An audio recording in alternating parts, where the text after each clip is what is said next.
Legal update 10th April 10 a.m.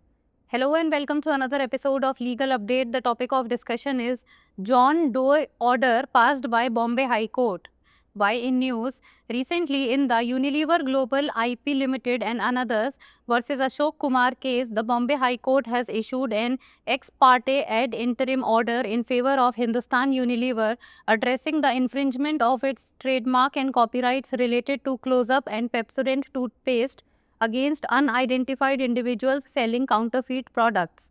Background of the case: Unilever Global IP Limited and Hindustan Unilever Limited are asserting their intellectual property rights over trademarks like Close-Up, Pepsodent, HUL, Hindustan Unilever and U logo. In March 2025, the applicants discovered counterfeit and contraband products in the markets of Indore and Ranchi, some of which were illegally imported from Nepal and mixed with counterfeit items.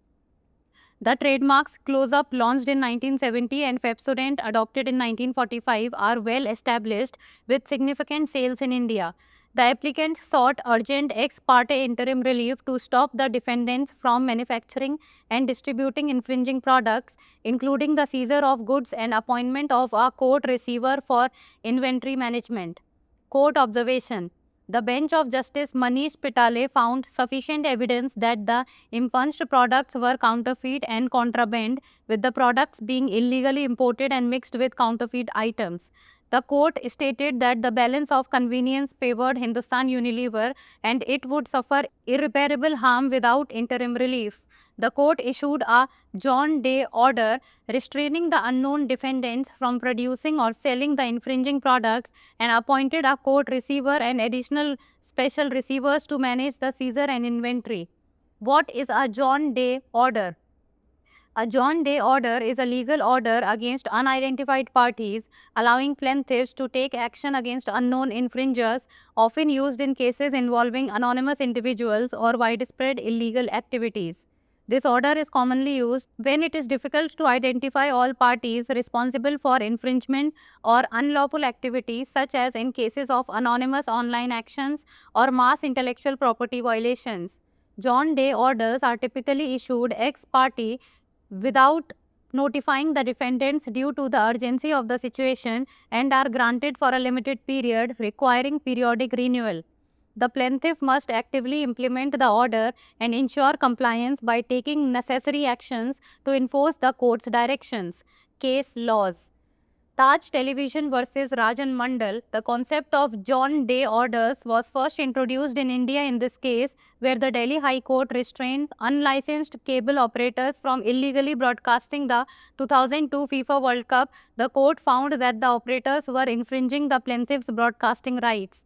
ESPN Software India Private Limited versus To Do Enterprise and Others. This case further expanded the use of John Day orders, where the plaintiff, holding exclusive broadcasting rights for the 2011 ICC Cricket World Cup, sought to prevent illegal transmissions of the event. The court granted the order based on previous illegal broadcasts, establishing a valid concern about privacy during the World Cup matches. Now it's time for the practice question. What is a John Day order? A court order against a specific individual, a court order passed against unknown parties, a permanent court injunction against known infringers, or a legal order for compensation. Send the answer of this question in the comments below. That's all for today. Thank you so much for watching.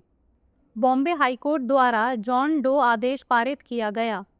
चर्चा में क्यों? हाल ही में Unilever global IP limited एवं अन्य बनाम अशोक कुमार मामले में बॉम्बे उच्च न्यायालय ने हिंदुस्तान यूनिलीवर के पक्ष में एक पक्षीय अंतरिम आदेश जारी किया है, जिसमें नकली उत्पाद बेचने वाले अज्ञात व्यक्तियों के खिलाफ क्लोजअप और पेप्सोडेंट टूथपेस्ट से संबंधित इसके ट्रेडमार्क और कॉपीराइट के उल्लंघन का उल्लेख किया गया है।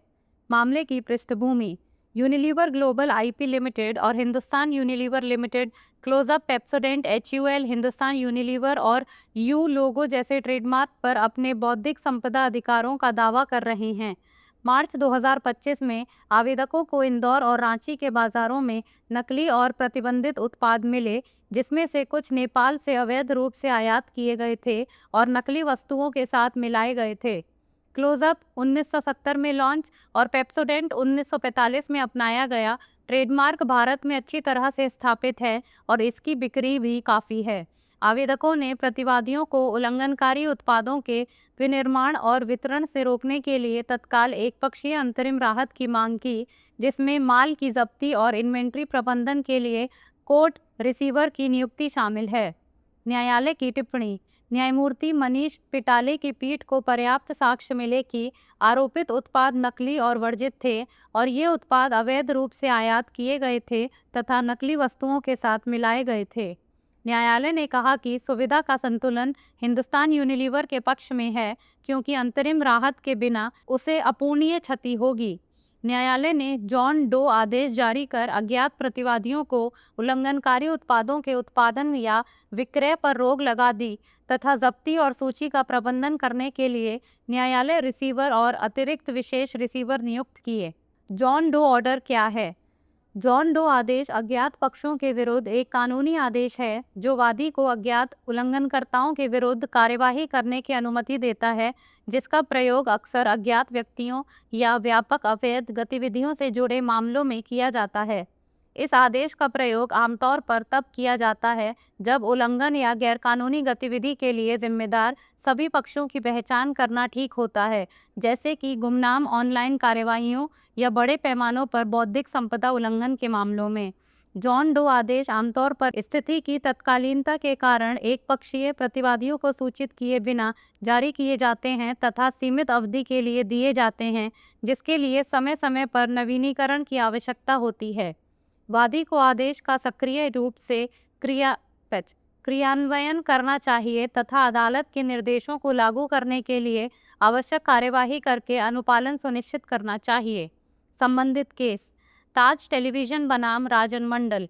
जॉन डो आदेशों की अवधारणा भारत में पहली बार इस मामले में पेश की गई थी, जहां दिल्ली उच्च न्यायालय के बिना लाइसेंस वाले केबल ऑपरेटरों को 2002 फीफा विश्व कप का अवैध रूप से प्रसारण करने से रोक दिया था। अदालत ने पाया कि ऑपरेटर वादी के प्रसारण अधिकारों का उल्लंघन कर रहे थे।